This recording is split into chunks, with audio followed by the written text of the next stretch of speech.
Non, non, c'est pas mon retour de la icône, c'est mes réceptions du mois d'octobre. Aujourd'hui, c'est Boucol.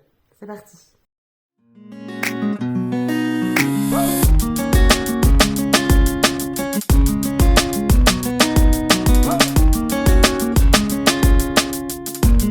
Bien le bonjour et bienvenue dans cette nouvelle vidéo Boucol du mois d'octobre. Oui, j'ai pris du retard. Allez, c'est parti. Je vais vous montrer tout ça. On va commencer par les numériques avec Apprends-moi à aimer le tome 1, Charles de Con Riley. Ici, on est dans de la romance contemporaine MM. On va être à l'université avec deux êtres qui sont à l'opposé l'un de l'autre. L'un est un dandy, un peu Casanova, un peu dépravé. Et l'autre est tout l'inverse. Hein, c'est un saint, voilà, c'est droit dans ses basques, ou droit dans ses bottes, comme vous voulez. Hein. C'est l'un ou l'autre. Hein. Voilà, donc j'ai hâte de découvrir cette histoire, de découvrir cet auteur. Le second, Paige Summer, le tome 2 de Cat Sébastien. On est dans de la romance historique. On est à la fin de la Seconde Guerre mondiale, dans les années 46. Tout le monde a repris un petit peu sa vie, tous ces soldats revenus de la guerre. L'un est médecin et l'autre est espion.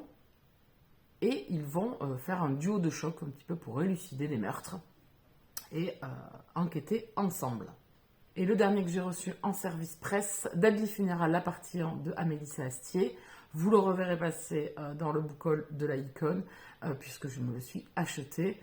Voici la bête. Et vous allez m'entendre en reparler parce que je pense que je vais vous saouler et que je vais être en mode brug avec cette histoire où j'ai eu un énorme coup de cœur. Et bientôt la partie 2. C'est ce qui est bien, c'est qu'on n'a pas beaucoup de temps à attendre. On a le temps de se grignoter 2-3 petites lectures entre. On a le temps aussi de digérer un petit peu cette première partie qui était dingue, que j'ai vraiment surkiffé. Mais chut, n'en me dis pas trop, j'en parlerai dans mon avis lecture. On va passer au papier maintenant avec le seul roman que je me suis acheté pour le mois d'octobre. C'était Le Confessionnal de Cécilia Armand. Ici, on est dans de la dark romance, comme Deadly Funeral. Oui, parce que j'ai oublié de prévenir, Deadly Funeral est de la dark romance MM. Et ici également, on est dans de la dark romance MM, puisqu'on va être avec un tueur en série et avec un prêtre et un enquêteur, un flic, qui vont essayer d'élucider cette affaire. Voilà, et qui vont rentrer en relation l'un avec l'autre. Voilà, c'est une lecture que j'ai faite. Je l'avais proposée en lecture commune dans le groupe Discord et le groupe Twitch, enfin tout ça. On avait fait un groupe sur Instagram. Ça a bien papoté. Les avis sont divers et variés. Je vous en reparlerai moi dans mon prochain vlog, je pense, ou un de mes prochains vlogs, parce que j'ai pris beaucoup de retard. La couverture est folle, le roman est très sympa, la plume est très belle, mais ça, on en reparlera le moment venu. Ensuite, on va passer à tout ce qui est service presse, réception, avec Essentiel d'Isabelle Fourier aux éditions Black Ink, qui est de la romantaisie. On est ici avec une terre qui a dystopie un petit peu, puisqu'il y a eu un refroidissement de la terre, donc c'est tout blanc, un petit peu à la Snowpiercer. Enfin, moi, ça m'a fait penser à ça, hein, chacun ses petits tips. On est avec des clans et les humains sont asservis par des sortes de mutants. Et on va avoir l'histoire d'un chef mutant avec une humaine. Elle est spéciale. J'attends de voir. La couverture est folle, elle est sublime.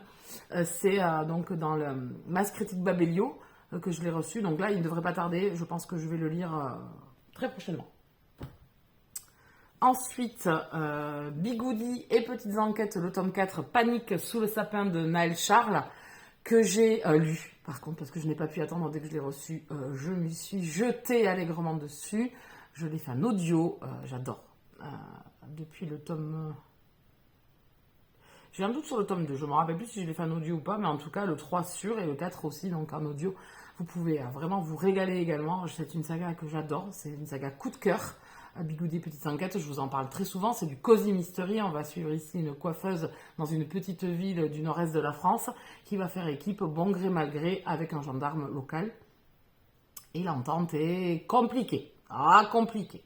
Voilà, mais il y a tous ces personnages secondaires qui sont vraiment super. Et ce tome 4 ne déroge pas à la règle. Je me suis régalée. Je vais vous en reparler également dans une de mes prochains vlogs. Je me régale, j'adore. Je vous en reparle très bientôt. Ensuite, on reste aux éditions L'Archipel puisque j'ai reçu Le tome 2 de La Baronne des Glaces avec le tome 2 L'Orage et le Feu de Nicole Vosseler. J'avais adoré le premier, on était avec un frère et une sœur qui vivent à Saint-Pétersbourg et qui sont un peu dans la misère et qui vont décider de vendre de la glace et de s'exporter un petit peu sur les îles. Et ils vont voguer, ils vont rencontrer d'autres personnages. Donc ça, c'était la première partie. Et on va retrouver donc du coup leurs aventures et voir où ils en sont, parce qu'on les avait un petit peu laissés. Parce que le tome 1 est sorti il y a un petit bout de temps. Et j'ai hâte de retourner dans cette histoire. C'est de la romance historique.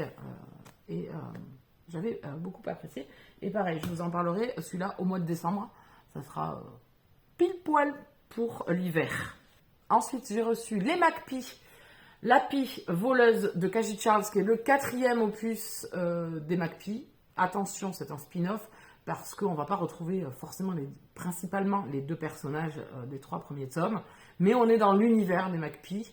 C'est un univers que j'adore, j'ai eu un coup de cœur pour les 3 premiers opus. On est ici dans de la romance historique fantastique, MM, oui, beaucoup de choses. Romantique suspense avec 2 enquêteurs. Ici, on va rencontrer plus spécialement un personnage qu'on a rencontré dans le tome 3, mais très brièvement. Et donc, je pense qu'on va avoir son histoire. Donc, c'est du fantastique. Et le dernier que j'ai reçu, c'est Un héritage amer, le tome 3, derrière l'uniforme de Dal McLean. On est ici dans le dernier opus de la trilogie. J'ai adoré les 2 premiers et donc forcément j'ai hâte de découvrir ce 3e.